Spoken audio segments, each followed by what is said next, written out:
చదువుకున్న జ్ఞానవంతులారా, మంచి చెడు తెలిసిన విజ్ఞానవంతులారా, సమాజంలో విలువలతో కూడిన సేవ చేస్తున్న ఓ మేధావులారా, ఉద్యోగం లేక నిరుద్యోగిగా మిగిలిపోయి ఉన్న సోదరులారా, సోదరిమణులారా, మీ అందరికీ నా నమస్కారములు. నేను మీ దేవతి శ్రీనివాస్, ఆదిలాబాద్, నిజామాబాద్, కరీంనగర్, మెదక్ పట్టభద్రి ఎమ్మెల్సీ అభ్యర్థిగా మరి మీ ముందుకు వస్తూ ఉన్నాను. మీలో ఒకటిగా, ఒక సామాన్యుడుగా మీ ముందుకు వస్తూ ఉన్నాను. మరి నా సీరియల్ నంబర్ 3131. మీ మొదటి ప్రాధాన్యత ఓటు వేసి నన్ను మరి మీ వాయిస్గా, మీ పనివాడుగా, మీ సేవకుడుగా, మీకు పని చేసుకునే వ్యక్తిగా మరి మండలిలోకి నన్ను పంపించాలని, మీ సమస్యలపైన మరి పోరాడి వాటిని పరిష్కరించే విధంగా మరి చేసే ఒక భటుడుగా, ఒక సైనికుడిగా నన్ను ఉంచాలని మీ అందరిని కూడా అభ్యర్థిస్తూ ఉన్నాను.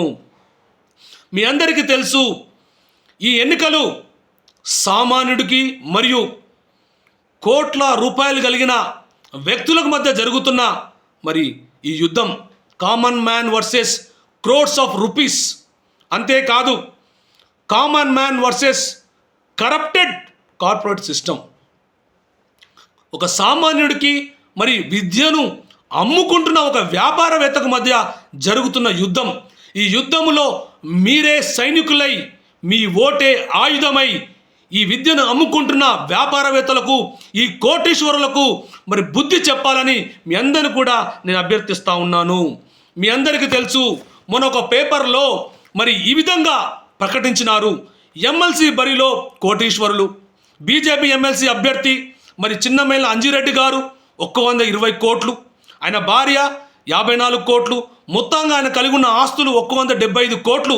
ఆయన భార్య గారికి బంగారం మరి 1850 గ్రాములు, సుమారు 2 కోట్ల ఆభరణాలు ఆమె కలిగి ఉన్నది. అంతేకాదు, కాంగ్రెస్ ఎమ్మెల్సీ అభ్యర్థి, ఆల్ ఫోర్ స్కూల్స్ అధినేత మరి ఉటుకూరి నరేందర్ రెడ్డి గారి ఆస్తులు 30 కోట్లు, ఆయన భార్య గారి ఆస్తులు 13 కోట్లు, ఉమ్మడి ఆస్తులు 2 కోట్లు, ఇవన్నీ కలుపుకుంటే 45 కోట్లు. మరి ఆయననే మన ఒక ఇంటర్వ్యూలో చెప్పారు కదా, నాకు 27 స్కూల్స్ ఉన్నాయి, 27 కాలేజీలు ఉన్నాయి. మరి ఇన్ని స్కూలు కాలేజీ ఉన్న వ్యక్తికి 45 కోట్లే ఉంటాయా?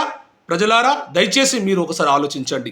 అంతేకాదు, బీఎస్పీ ఎమ్మెల్సీ అభ్యర్థి ప్రసన్న హరికృష్ణ గారు, ఆయన ఆస్తులు 49 లక్షలు, ఆయన భార్య గారి ఆస్తులు 2 కోట్ల 16 లక్షలు. మొత్తంగా చూసుకుంటే 2 కోట్ల 65 కోట్లు మరి వీళ్ళు అఫిడవిట్ ద్వారా సమర్పించిన వీరి ఆస్తులు. వీళ్ళ సామాన్యులు, వీళ్ళ కామన్ పీపుల్. వీళ్ళు చెప్తా ఉన్నారు మేము కామన్ పీపుల్ అని, సామాన్యులమని చెప్తా ఉన్నారు. దయచేసి ప్రజలారా, ఈ కోటీశ్వరులు సామాన్యులైతే మరి మాలాంటి సామాన్యులు మరి మేము ఏమని చెప్పుకోవాలి? దయచేసి ఒక్కసారి మీరు ఆలోచించండి. నేను ఒకటే చెప్తా ఉన్నాను, మరి ప్రసన్న హరికృష్ణ గారు, మీరు మరి ప్రభుత్వ కాలేజ్ లెక్చరర్గా పనిచేశారు కదా, మీరు ఉద్యోగం రాజీనామా చేసి వచ్చాను, ఇంకా నాకు సర్వీస్ ఉన్నది అని చెప్తా ఉన్నారు కదా. మరి ఒక ప్రభుత్వ ఉద్యోగం సంపాదించాలంటే ఒక నిరుద్యోగికి ఎంత కష్టమో మీకు ఆ కష్టము తెలుసు. అది తెలిసి కూడా మీరు ఉద్యోగాన్ని పక్కన పెట్టి రాజకీయాల్లోకి వస్తున్నారంటే మీరు సమాజానికి ఏ మెసేజ్ ఇస్తూ ఉన్నారు? అంటే అందరూ కూడా మరి వారు కలిగిన ప్రభుత్వ ఉద్యోగాలను పక్కన పెట్టి మరి రాజకీయాల్లోకి వచ్చి మరి రాజకీయ నాయకుడిగా గెలిచి మరి డబ్బులు కూడబెట్టుకోమని చెప్తా ఉన్నారా? ఒక్కసారి మిమ్మల్ని మీరు పరీక్షించుకోండి. ఎందుకంటే మరి ప్రభుత్వ ఉద్యోగం చేస్తూ ఎంతో సామాన్యమైన ప్రజలకు సేవ చేయొచ్చు. కానీ మీరు ఆ విధంగా చేయకుండా మరి అలాగనే మీరు ఎన్నడైనా ఈ విద్యను అమ్ముకుంటున్న వ్యాపారవేత్తలను మీరు ప్రశ్నించారా? ఏనాడైనా మరి ఈ వ్యాపారవేత్తలు మరి ఉచిత విద్యను మరి సామాన్యమైన పేద విద్యార్థులకు అందించారా అని మీరు ఎప్పుడైనా అడిగారా?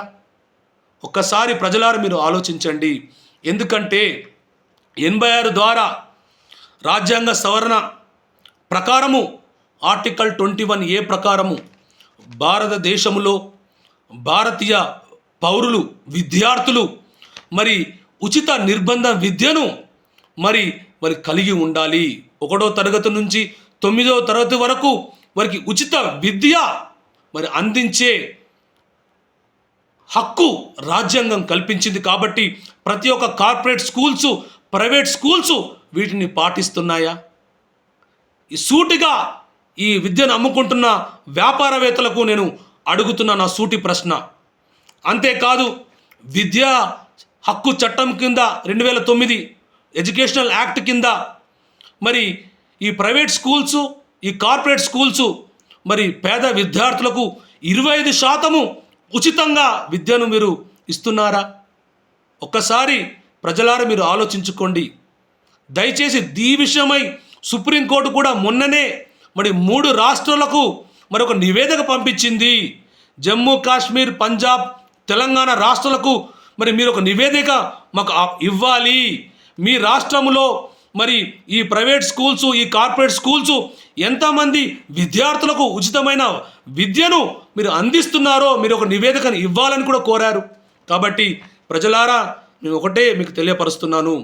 నేను ఒక సామాన్యుడిగా ఒక మరి ప్రైవేట్ ఉద్యోగం చేసుకుంటూ ప్రజల సమస్యలపైన నేను పోరాడుతున్నాను. ఒక దళితుడిగా నాపైన దాడులు చేస్తూ ఉన్నారు, నన్ను అవమానిస్తూ ఉన్నారు, నన్ను అంటరాని వాడిగా చూస్తూ ఉన్నారు. కాబట్టి మీరు విద్యావంతులు, మేధావులు ఒకసారి ఆలోచించండి. ఎందుకంటే భారతదేశ చరిత్రలో ఏ ప్రజాప్రతినిధి కానీ, ఒక రాజకీయ నాయకుడు కానీ తన జీతంలో నుండి జీతం ప్రజలకు ఇస్తానని ఎప్పుడు కూడా చెప్పలేదు.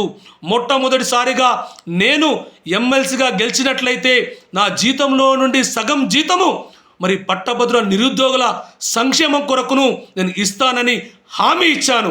కాబట్టి దయచేసి ఎవరు కోటీశ్వరులు, ఎవరు సామాన్యులు, ఎవరు విద్యను అమ్ముకుంటున్నారు, ఎవరు మరి మీ కొరకు ప్రయాసపడుతున్నారని దయచేసి మీరు తెలుసుకొని మరి గుర్తించి మంచి వ్యక్తులకు, విలువలు కలిగిన రాజకీయ వేత్తలకు, మరి సామాన్యులకు మీరు ఓటు వేసి గెలిపించాలని మీ అందరూ కూడా మరి పేరు పేరున అభ్యర్థిస్తూ సెలవు తీసుకుంటూ జై భీమ్, జై పూలే, జై భారత రాజ్యాంగం, జై కాంశీరామ్.